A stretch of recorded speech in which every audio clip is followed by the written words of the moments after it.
এখন আপনাদেরকে একটি ভিডিও দেখাবো যে সমাজ ব্যবস্থা কোথায় চলে গেছে। এই মেয়ে, এই কি নাম তোমার? নাম বলো। হ্যাঁ, হীরামণি। কোন ক্লাসে পড়ো?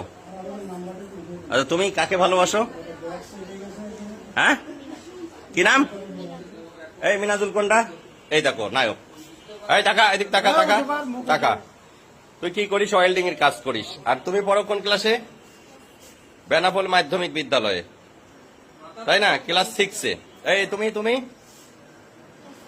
হ্যাঁ, এই মাথায় ইয়ে করো। তোমার বয়স এত হয়নি। কি নাম তোমার? তুমি ক্লাস 6-এ পড়ো? 7-এ। তো তোমার সম্পর্ক এই ছেলের সাথে, ও ক্লাস 7-এ পড়ে। এই দেখেন ব্যাগ বক্সা, বাসা বাড়ি থেকে এই যে স্বর্ণালঙ্কার সবকিছু নিয়ে, টাকা পয়সা নিয়ে, হ্যাঁ তারা হচ্ছে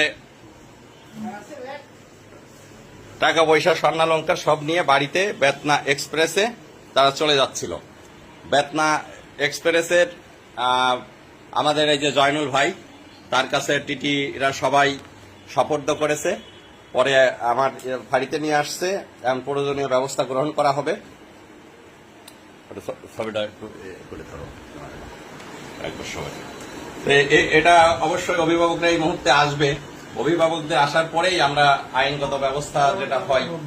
খুবই দুঃখজনক এই সমাজ ব্যবস্থা কোথায় চলে যাচ্ছে।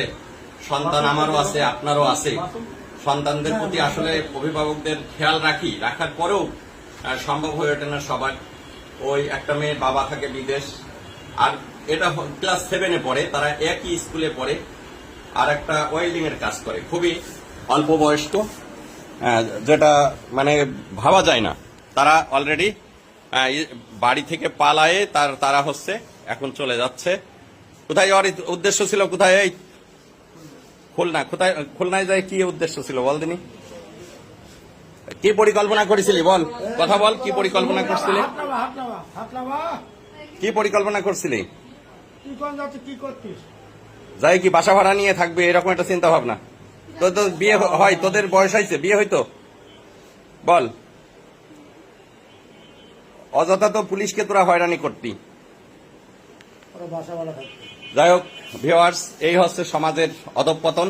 ভালো থাকবেন সবাই। আসসালাম।